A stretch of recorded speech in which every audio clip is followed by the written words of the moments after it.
ایک مرتبہ ایک اور اس طرح کا واقعہ پیش آیا. یہی ہمارے ساتھی تھے, ہم سڑکوں پر مٹر گشت کرتے پھرتے تھے. ظاہر عمارت ہے اور ہمیں کوئی پریشانی نہیں تھی, اور ہم کم سن کم عمر بھی تھے. کوئی خوف کوئی غم ہمیں نہیں تھا. رمضان میں آیا کرتے تھے اور گھوما پھرا کرتے تھے اور بہت ایک اچھا وقت گزارتے تھے. تو وہی پیدل ہیں ہم, گاڑی ہمارے پاس نہیں ہے, تو اب اس نے دوبارہ کسی گاڑی کو ہاتھ دیا. وہ گاڑی سفید رنگ کی اور پردے اس پہ لگے ہوئے تھے, خوبصورت سی گاڑی تھی. رک گئی. اب گاڑی جب رکی تو ہم پریشان ہو گئے, اس لیے کہ بہت باروب قسم کی کوئی شخصیت اس کے اندر موجود تھی. تو ہمارے جو بڑے تھے, پتہ نہیں زندہ ہوں گے ابھی یا نہیں, اللہ ان پر رحم فرمائے. تو وہ گاڑی کی طرف گئے, بات چیت کرتے رہے, کافی دیر تک بات چیت کرتے رہے. اور پھر ایک دوسرے کو, جیسے ہمارے یہاں افغانیوں کی اور پٹھانوں کی عادت ہوتی ہے, مجبور کرتے ہیں کہ یہ کرو اور یہ پیسے لو. کھینچا تانی قسم کی حالت تھی. ہم دور سے دیکھ رہے تھے, ہم نزدیک نہیں گئے. کبھی وہ گیٹ بند کبھی وہ گاڑی کا دروازہ بند کر رہے اور کبھی یہ اتر رہے اور کبھی وہ زبردستیوں کو بٹھا رہے ہیں. ایک عجیب سی کیفیت تھی. ہم بھی بہت شرما رہے تھے, پتہ نہیں کیا ہوا, یہ کون ہوگا. ہمارے مسئول کا بھی رنگ اترتا اور چڑھ رہا تھا. ہمارے مسئول کا رنگ بھی بدل رہا تھا مسلسل.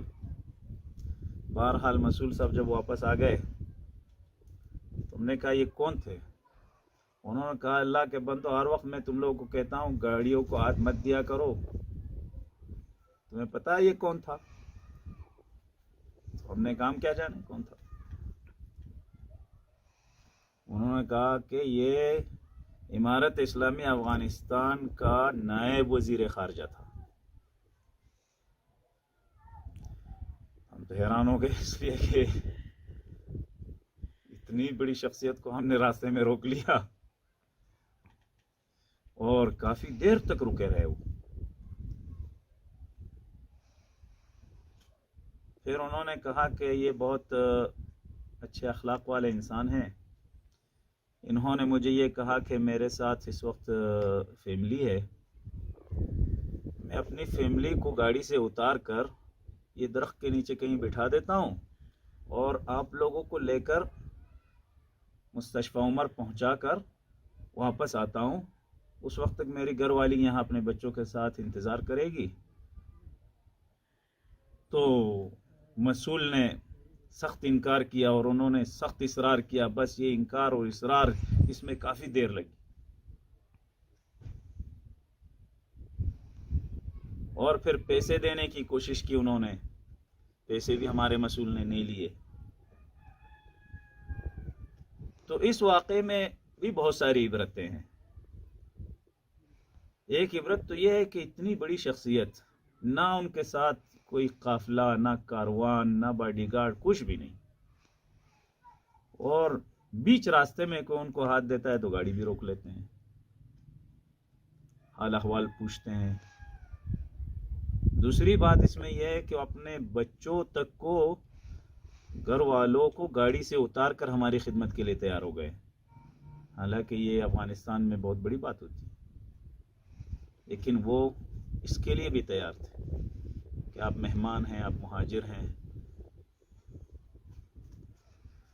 اور تیسری جو بات ہے اس میں, وہ بھی بہت کام کی ہے. ہم نے اپنے مسئول کو پھر چھیڑتے ہوئے کہا کہ آپ نے پیسے کیوں نہیں لیے؟ جو پیسے دے رہے تھے تو آپ نے پیسے کیوں نہیں لیے؟ انہوں نے بہت قیمتی بات ہمیں کی, کہا کہ یہ بڑے لوگ ہیں, مجھے ان بڑوں سے کام پڑتا ہے, آنا جانا میرا رہتا ہے.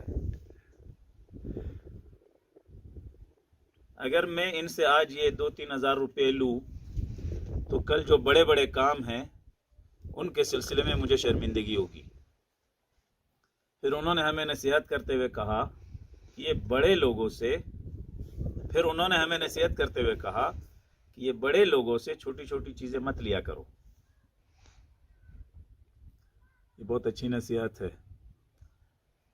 بڑے لوگوں کا اپنا ایک مقام ہوتا ہے، اسی کے مطابق معاملہ ہونا چاہیے. جیسے کہ پیغمبر علیہ الصلوۃ والسلام فرماتے ہیں انزل الناس منازلہم، ہر کسی کے ساتھ اس کی حیثیت کے مطابق معاملہ کرو. بس اللہ تعالیٰ رحم کرے ہمارے ان بڑوں پر. بہت اچھے لوگ تھے، بہت خوش اخلاق، متواضع، خاکسار لوگ تھے. کہا جاتا ہے نا کہ انسان پیسہ آنے کے بعد اور منصب پر بیٹھنے کے بعد بدل جاتا ہے. تو یہ وہ لوگ تھے جو بدلتے نہیں تھے. پیسہ آ گیا، کرسی مل گئی، لیکن اسی طرح تھے جیسے پہلے دن تھے.